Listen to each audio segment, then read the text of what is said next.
Hi guys, so we're going to be building on the skills we've talked about of tracking and empathy by giving you another E word today. Our E word is encouragement. So the skills we've talked about so far, I want to make a blanket statement and just let you know I am talking about this in use for kids because with kids you can make a lot of impact by just changing some simple things. At the same time, these skills really work well for adults. So you can use some of these skills to notice your partner or your teenager or your mom or your dad or whomever. So don't be afraid to try these out on other people than just kids or pets. So let's just kind of take a second to look at what encouragement is not, right? That's a mouthful.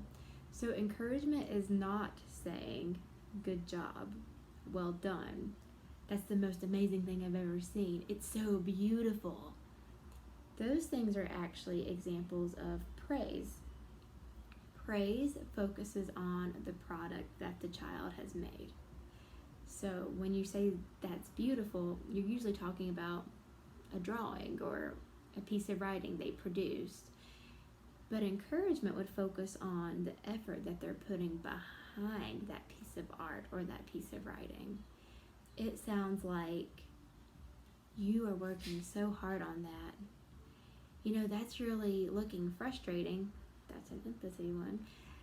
And you're not giving up. You're continuing to keep trying. You should feel so proud of yourself for doing that. Those are examples of encouraging statements where you're focusing on the child's effort, not the product. So I said those kind of back to back, but the three I use the most probably in day-to-day life and practicing as a therapist, I use you should feel really proud of yourself in some way. You're working really hard on that and you're not giving up. If you can focus on what the child is putting forth versus actually the product that they're producing, it helps them have more of an internal dialogue that is encouraging. But if you only focus on a product, that's a really big hindrance to just having an internal feeling of what I'm doing is okay because I'm working hard on it. As we get older and become adults, how many things do we stop doing because we don't get praise, we don't get credit, we don't get acknowledged for this thing that we made? When we were kids, we used to draw just to draw and write just to write. So if you can just encourage your kids to do those things that they like to do and notice that effort they're putting behind it instead of focusing so much on the product they're making, that's going to help them overall feel a lot more comfortable in their own skin. And we get addicted to praise. We like hearing good job. We like hearing well done. We like hearing that that's amazing. But at the end of the day, what we do has to mean something also to us. So when you practice the skill of encouragement, you are letting the child know that you see their effort and their effort counts and their effort matters and that they should be proud.